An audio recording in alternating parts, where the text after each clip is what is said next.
দর্শক, দেশ কিংবা প্রবাস, কাছে কিংবা দূরে, যে যেখান থেকে আমাকে দেখছেন সবাইকে জানাই আসসালামু আলাইকুম ও সাদর আমন্ত্রণ। দর্শক, আমরা দেখেছি চাকরির বয়সীমা 35 নিয়ে 35 দাবিদাররা শাহবাগ চত্বর ঘিরে প্রায় অনেকবারই দাবি করেছে, আন্দোলন করেছে এবং এই তারা 35 দাবি নিয়ে প্রধান উপদেষ্টার কাছে স্মারকলিপি জমা দিয়েছে এবং প্রধান উপদেষ্টা তাদের চাকরির বয়সীমা নিয়ে কোনো কথা বলেনি। আজকেও তার কোনো ব্যতিক্রম কিছু নয়। আজকে 35 দাবি নিয়ে তারা শাহবাগ চত্বরে আন্দোলন করেছে। আন্দোলন শেষে প্রধান উপদেষ্টার বাসভবন উদ্দেশ্যে রওনা হয়েছে এবং পুলিশের ব্যারিকেড ভেঙে যমুনা ভবন এসে পৌঁছেছে। 35 দাবিদাররা পুলিশের সাথে এবং তাদের তুমুল সংঘর্ষ হয়।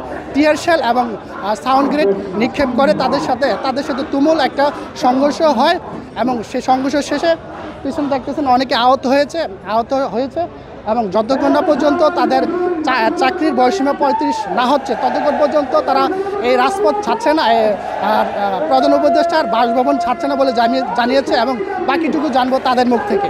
আমাদের ন্যায্য দাবি নিয়ে এসেছি। আমরা কোনো চাকরিজীবী নয়। আমরা 12 বছর আন্দোলন করে আসছি। নতুন এই বাংলাদেশে আবার কেন পুলিশ গুলি চালাবে?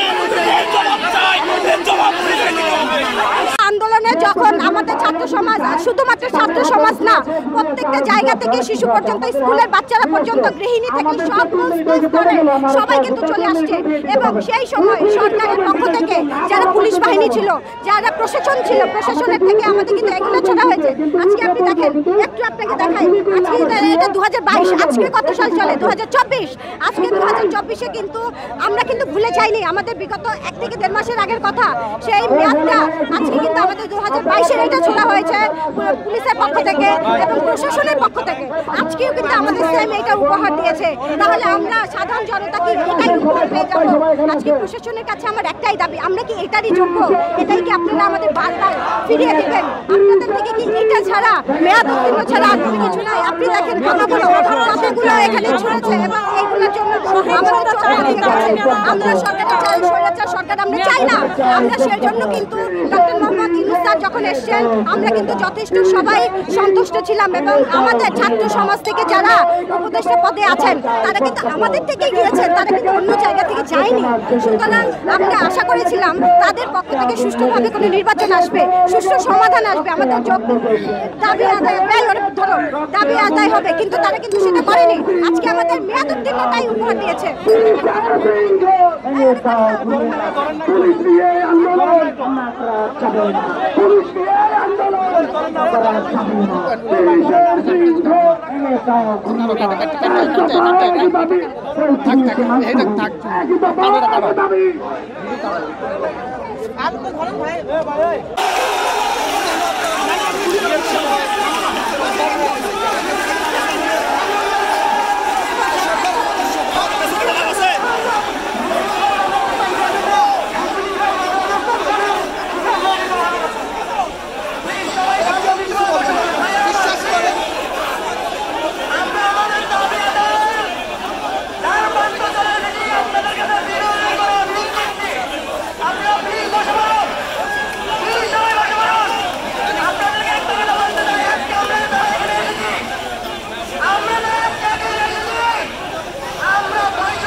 দর্শক, আমরা এই মুহূর্তে আছি প্রধান উপদেষ্টার বাসভবনে।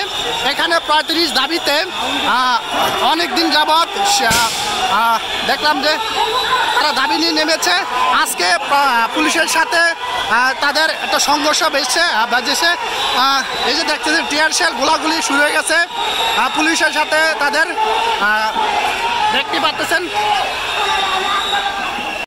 এই যে দূর করেন নাই, আপনারা যত পারেন আমাদের সাথে পারেন, কিছুদিন আগে অত বাইন দিলেন, হয়ে গেছে সবাই, কেউ হয় নাই। আমাদের বয়স হয়েছে,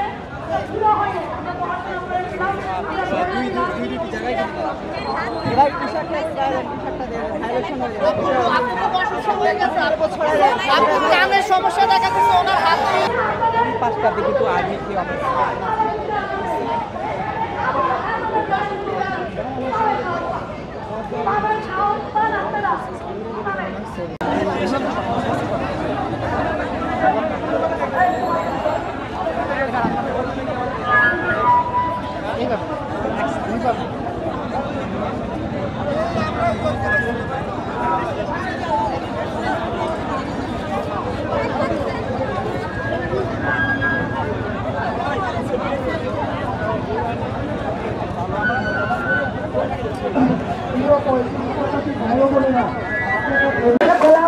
আমরা দেখেছি বিগত অনেকবারই শাহবাগ চত্বরে আপনারা আন্দোলন করেছেন এবং প্রধান উপদেষ্টার কাছে স্মারকলিপি পর্যন্ত জমা দিয়েছেন।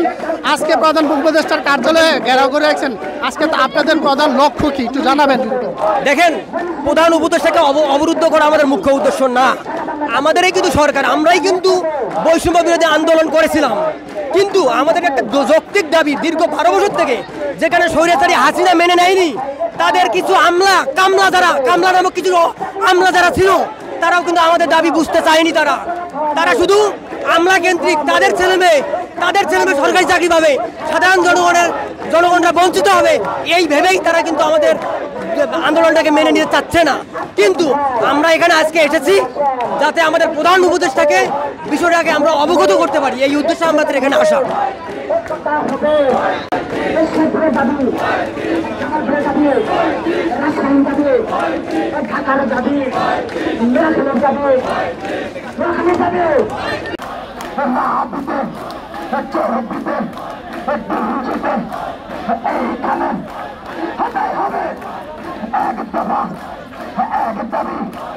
মানতে হবে, হবে তার লোকে সম্মান করে হতে হবে।